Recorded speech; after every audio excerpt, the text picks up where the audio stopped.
Iran வளைகுடா நாடுகளில் சிக்கியிருக்கக்கூடிய இந்தியர்களை மீட்பது தொடர்பாக தற்போது வெளியுறவுத்துறை அமைச்சகம் ஆலோசனை மேற்கொண்டு வருகிறது. விவரங்களோடு ஈரானுடைய சிறப்பு செய்தியாளர் சுசித்ரா, விவரம் என்ன?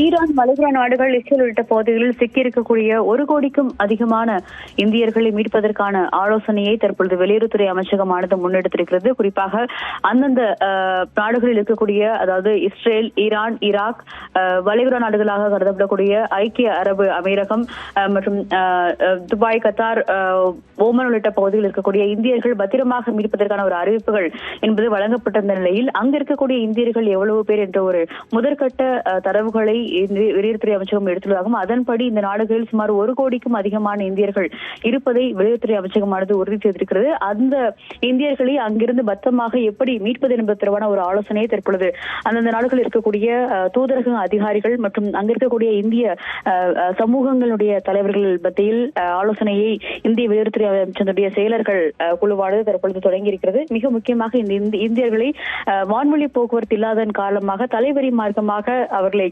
பத்திரமாக மீட்பதற்கான ஒரு சாத்தியக்கூறுகள் உள்ளதா என்பதையும் அவர்கள் ஆராய்ந்து வருகிறார்கள். அது மட்டுமல்லாமல் இந்த பதற்றமான சூழல் என்பது தற்காலிகமாக தனியும் பட்சத்தில் அந்த நேரத்தில் சிறப்பு விமானங்களை இயக்கி அவர்களை அழைத்து வருவதற்கான ஒரு நடைமுறைகளை பின்பற்ற முடியுமா என்பது தொடர்பான பல்வேறு கட்ட ஆலோசனைகளையும் ஐடியாக்களையும் அவர்கள் அங்க இருக்கக்கூடிய பிரதிநிதிகளிடம் கேட்டு இந்திய வெளியுறவுத்துறை அமைச்சகம் பெற்றுள்ளதாக தகவல் தெரியாது. நேற்று மாலை பிரதமர் தலைமையில் பாதுகாப்பிற்கான மத்திய அமைச்சரவை கூட்டம் நடைபெற்ற நிலையில் அதன் பிறகு இந்த ஒரு உத்தரவு என்பது பிரதமர் அலுவலகத்திலிருந்து வழங்கப்பட்டிருந்தாகவும், அதன் அடிப்படையில் இந்த ஒரு நடவடிக்கைகளை முதற்கட்டமாக தற்பொழுது இந்திய வெளியுறவுத்துறை அமைச்சகம் நடத்தி வருவதாகவும் அதிகாரிகள் தெரிவித்திருக்கிறார்கள். இன்று மாலை வெளியுறவுத்துறை அமைச்சர் ஜெய்சங்கர் தலைமையில் இது தொடர்பான ஒரு முக்கிய ஆலோசனை கூட்டம் நடைபெறுவதற்கான வாய்ப்புகள் இருப்பதாகவும் தகவலை வெளியுறவுத்துறை அமைச்சகம் தெரிவித்திருக்கிறது.